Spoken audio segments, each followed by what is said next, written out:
Giman duduk di bangku kayu tua, matanya menatap patung yang baru saja selesai diukirnya. Kayu jati yang ia gunakan begitu halus, tiap lekukan wajah yang terukir di sana tampak begitu nyata, seolah-olah patung itu bernapas. Ia tersenyum puas, tetapi ada sesuatu yang mengganjal dalam pikirannya.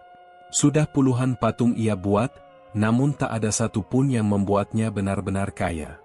Ia bukan sekadar pengrajin biasa. Bakatnya dalam mengolah kayu sudah diakui banyak orang. Namun, di dunia yang penuh persaingan ini, bakat saja tidak cukup. Ia butuh sesuatu yang lebih. Sesuatu yang bisa membuat karyanya begitu hidup, begitu sempurna hingga tak seorang pun bisa menolaknya. Giman, ini upahmu minggu ini. Pak Karta, pemilik galeri seni di kota, menyerahkan amplop coklat tipis. Giman menerimanya dengan lesu. Isinya tentu saja tak cukup untuk mewujudkan mimpinya. Ia butuh lebih dari sekadar cukup. Ia ingin kaya, ingin dikenal, ingin diakui. Malam itu, Giman duduk di bengkelnya yang remang-remang, hanya ditemani suara gesekan alat ukir di kayu dan desiran angin yang masuk melalui celah jendela. Tiba-tiba, ia teringat sesuatu. Seorang pria tua pernah bercerita tentang cara menciptakan karya seni yang tiada duanya. Sebuah cara yang gelap, terlarang, tetapi menjanjikan hasil yang luar biasa. Gunakan nyawa manusia, maka karyamu akan abadi. Giman tertawa waktu itu, menganggapnya sebagai bualan belaka. Tapi kini, ia berpikir ulang. Bagaimana jika itu benar? Bagaimana jika patung yang dibuat dari daging dan tulang manusia akan membawa keberuntungan baginya? Ia menepis pikirannya, tetapi bisikan itu semakin lama semakin kuat. Hingga suatu hari, kesempatan itu datang. Seorang pekerja barunya, Joko, adalah pria pendiam yang merantau ke kota tanpa sanak saudara. Tak ada yang akan mencari atau merindukannya jika ia hilang. Giman mulai mengamati setiap gerak-geriknya. Joko adalah pekerja keras, tetapi Giman melihatnya sebagai sesuatu yang lebih dari sekadar tenaga kerja. Ia melihatnya sebagai bahan mentah. Satu malam yang dingin, Giman memanggil Joko ke bengkelnya. "Kau mau belajar membuat karya seni yang abadi?" tanyanya. Joko, yang polos dan penuh semangat, mengangguk. Ia tak tahu, malam itu adalah malam terakhirnya sebagai manusia. Joko terbangun dengan kepala berdenyut hebat. Gelap. Napasnya berat. Ia mencoba bergerak, tetapi tubuhnya terikat erat di atas meja kerja Giman. Bau kayu, terpaan angin dingin dari jendela yang terbuka, dan gemeretak alat pahat memenuhi ruangan. "Pak Giman, apa yang terjadi?" Suaranya gemetar, mencoba memahami situasi. Giman berdiri di sampingnya, mengenakan celemek hitam yang sudah usang. Di tangannya, sebuah pahat kecil berkilat terkena pantulan cahaya lampu redup. Matanya kosong, tanpa ekspresi. Ia menatap Joko seperti seorang seniman menatap kanvas kosong. "Kau akan menjadi karya terbesarku, Joko," ucapnya tenang. Joko menjerit, berusaha melepaskan diri, tetapi tali yang mengikatnya terlalu kuat. Keringat dingin mengucur di dahinya. Ia menggeliat, tetapi percuma. Giman mulai bekerja. Ia mengukir perlahan, menggoreskan pahatnya di lengan Joko. Darah merembes, bercampur dengan serat kayu yang sudah disiapkannya. Jeritan Joko semakin menjadi, tetapi tak ada yang mendengar. Bengkel itu terlalu jauh dari rumah penduduk. "Tenanglah, kau akan menjadi sesuatu yang indah. Tak ada yang akan melupakanmu," bisik Giman. Setiap goresan, setiap pahatan yang ia buat, semakin membentuk sesuatu yang ganjil. Daging dan kayu melebur menjadi satu. Joko masih hidup saat bagian tubuhnya perlahan-lahan diubah. Kesadarannya mulai menghilang, dan akhirnya, sunyi. Yang tersisa hanyalah tubuh yang kini telah menjadi bagian dari seni. Giman mundur selangkah, mengamati karyanya. Sebuah patung dengan wajah yang masih menampakkan jejak ketakutan. Namun, ada sesuatu yang lebih. Ada kehidupan dalam ukiran itu.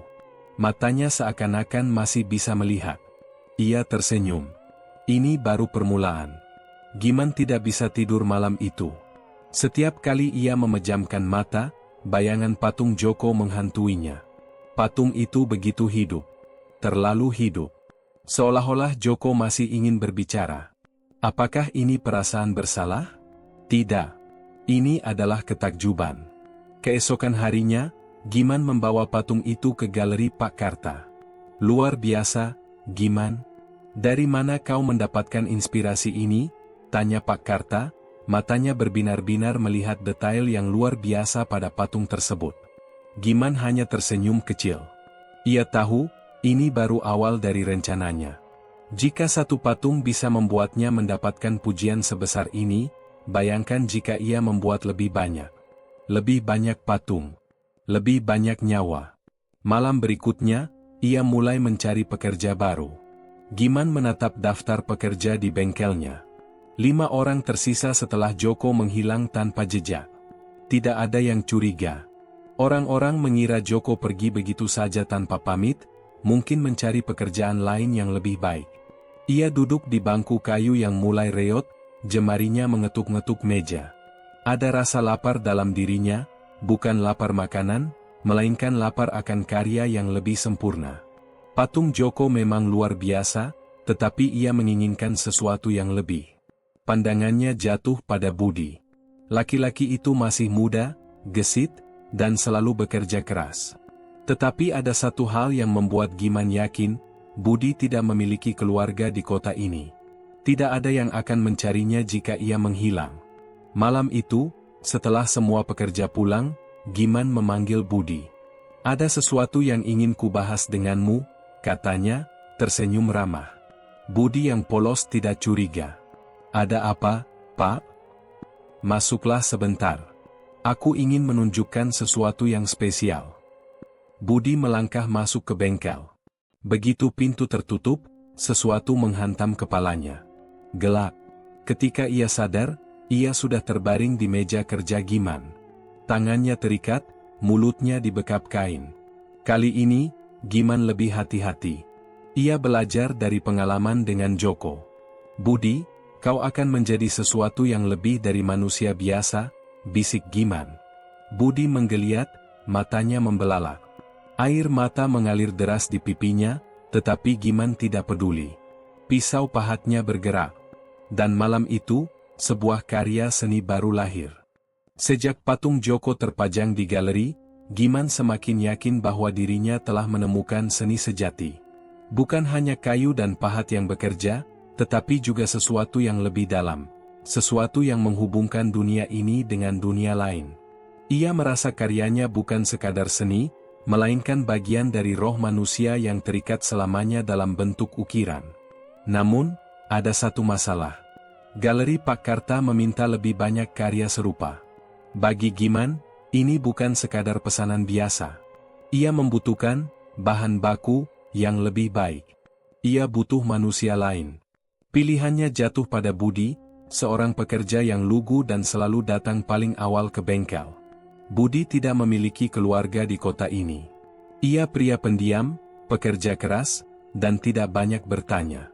Sempurna. Suatu malam, Giman memanggil Budi ke rumahnya dengan alasan ada pekerjaan lembur.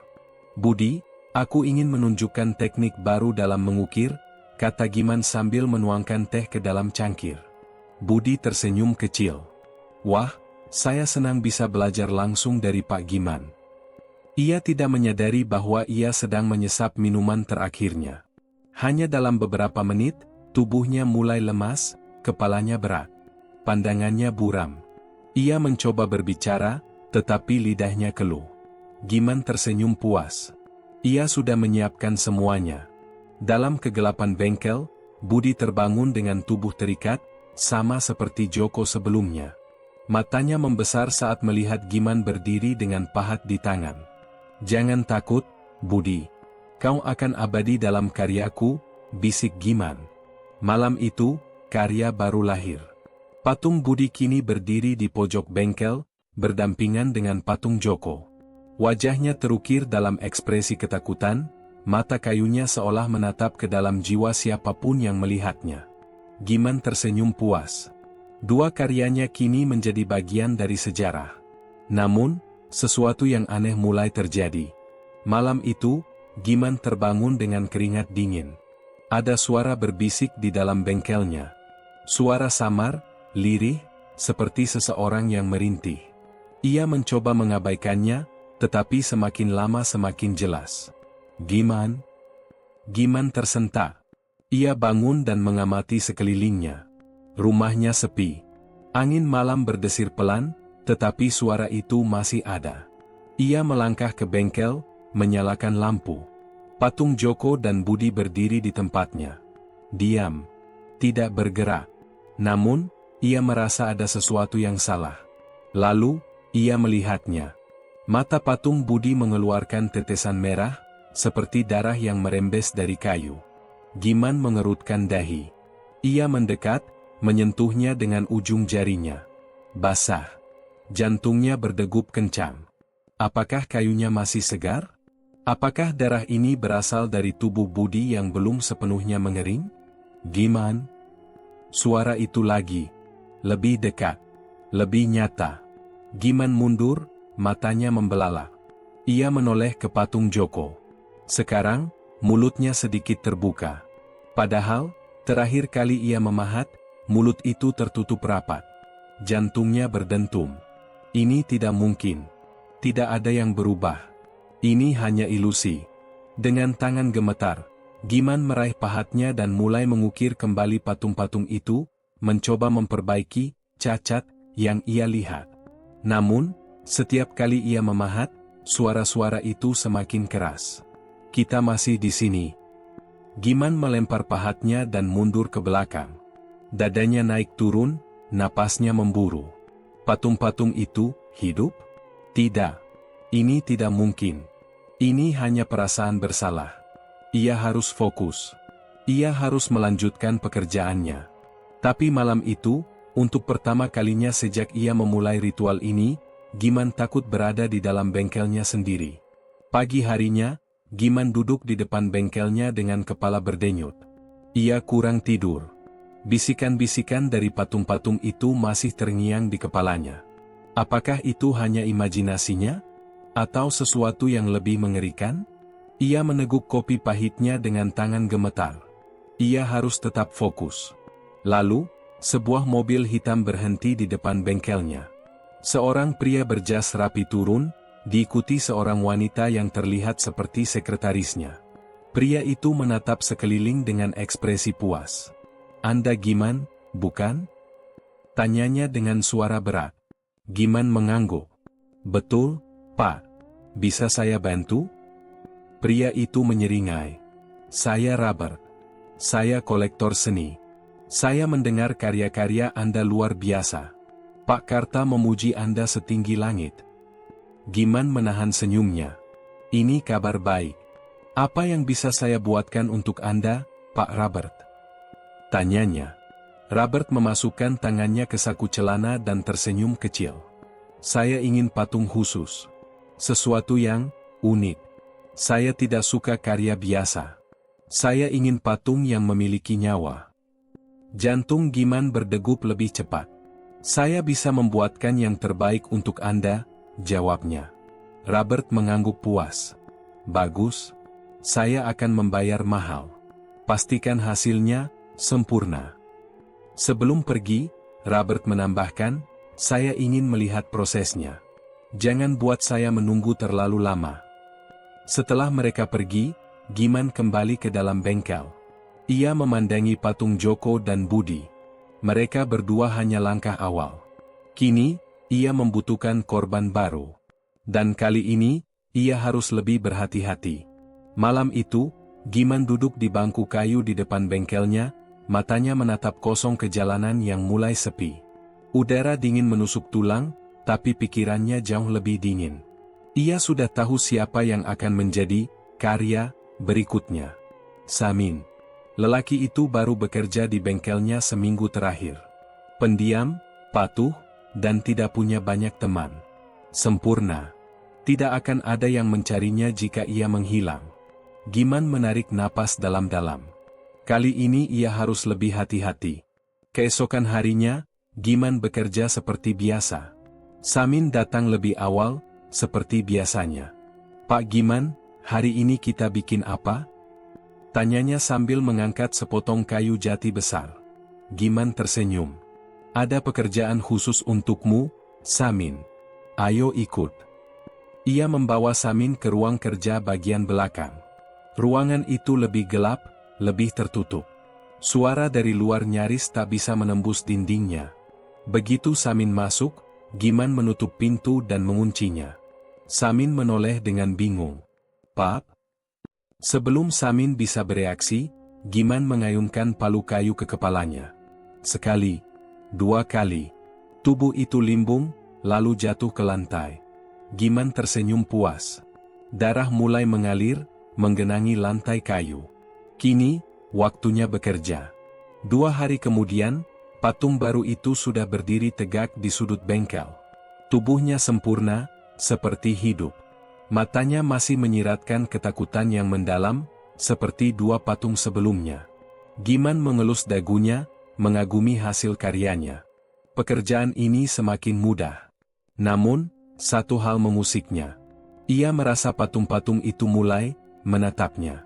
Malam itu, ia terbangun dengan tubuh basah oleh keringat. Dalam mimpinya, ia melihat Samin, Joko, dan Budi berdiri di sudut kamar. Mata mereka penuh kebencian. Giman, suara mereka bergema di kepalanya. Ia terbangun dengan napas tersengal. Apakah ini hanya rasa bersalah?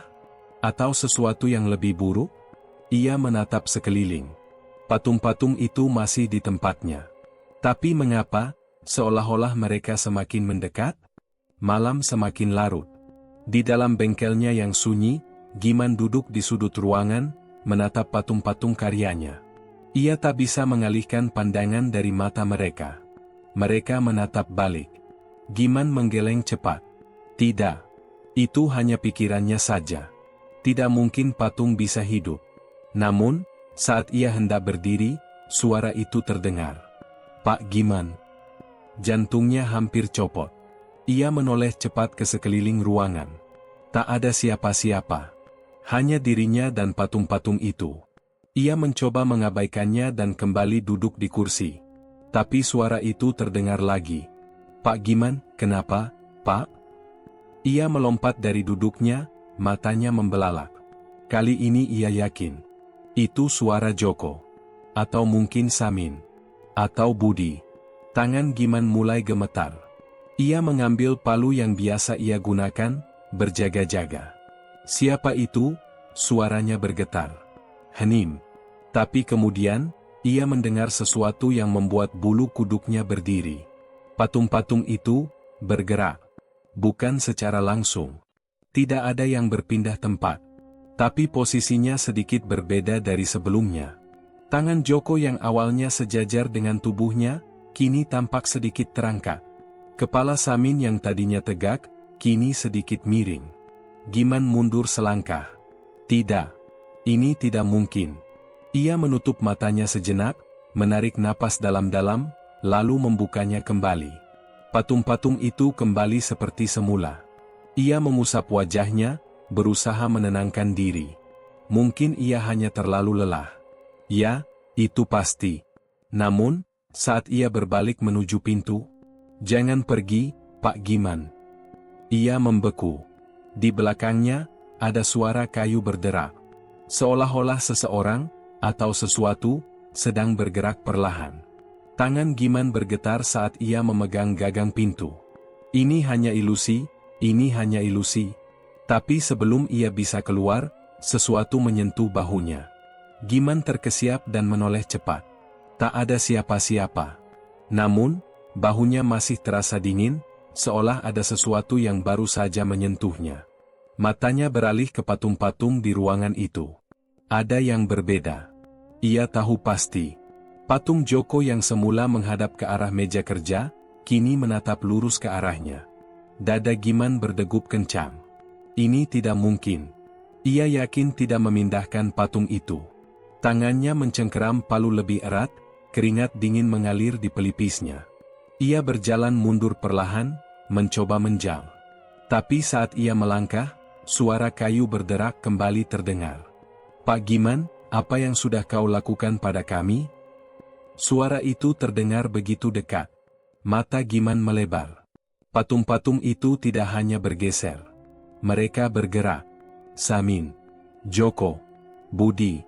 Semua patung yang telah ia buat dari tubuh pekerjanya kini berdiri di tempat yang berbeda dari sebelumnya. Tubuhnya membeku. Napasnya tersengal. Apakah ini hukuman? Apakah mereka benar-benar kembali untuk membalas dendam? Tidak. Ia tak boleh takut. Dengan sekuat tenaga, Giman mengayunkan palunya ke arah patung Joko. Bro! Palu menghantam keras, menghancurkan bagian kepala patung itu. Potongan kayu berhamburan ke lantai. Tapi saat debu mulai mengendap, sesuatu yang membuatnya hampir pingsan terlihat. Di dalam pecahan kayu itu, ada sesuatu yang tidak seharusnya ada. Potongan daging, tulang, dan yang paling mengerikan, sebuah mata manusia yang masih tampak segar. Mata itu menatapnya. Giman berteriak, terhuyung ke belakang. Ini tidak mungkin, tidak mungkin. Ia jatuh terduduk, tubuhnya menggigil ketakutan. Lalu, suara itu terdengar lagi, lebih banyak, lebih jelas. Pak Giman, kami masih di sini. Dari setiap patung di ruangan itu, suara-suara berbisik memenuhi udara. Patung-patung itu mulai bergerak perlahan. Mendekat ke arahnya. Giman ingin lari. Ingin keluar dari ruangan itu.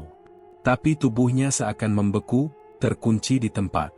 Lalu, sebelum kegelapan menelannya, salah satu patung menyentuhnya. Dan semuanya berubah. Giman terbangun dalam kegelapan. Kepalanya berat. Tubuhnya terasa kaku. Sesuatu yang dingin dan kasar menekan kulitnya. Ia mencoba bergerak, tapi tak bisa.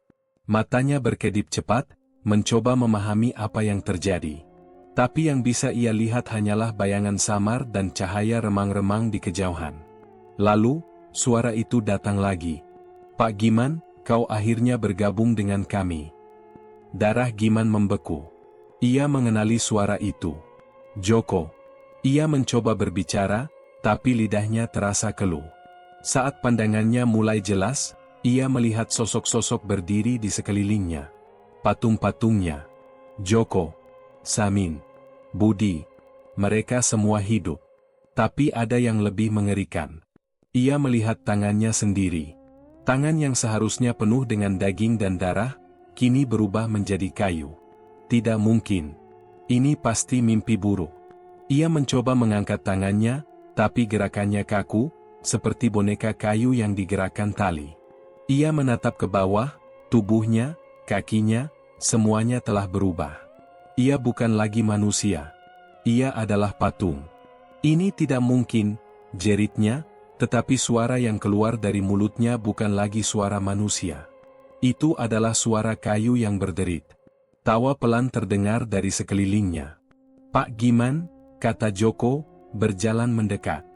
Wajahnya masih seperti dulu, seperti saat ia masih hidup, tapi matanya kosong. Kau ingin menciptakan seni yang abadi, bukan? Giman ingin menolak. Ingin berteriak. Tapi tubuhnya tidak menurutinya lagi. Ia mencoba melangkah mundur, tapi kakinya berat. Matanya melebar saat melihat dirinya di cermin besar di sudut ruangan. Yang menatap balik kepadanya bukan lagi seorang pria paruh baya dengan tatapan tajam. Yang ia lihat hanyalah sebuah patung kayu dengan ekspresi ketakutan yang abadi. Tak bisa bergerak. Tak bisa melarikan diri. Seumur hidup. Patung-patung di sekelilingnya tertawa. Ritual telah berakhir. Dan Giman kini menjadi bagian dari karyanya sendiri.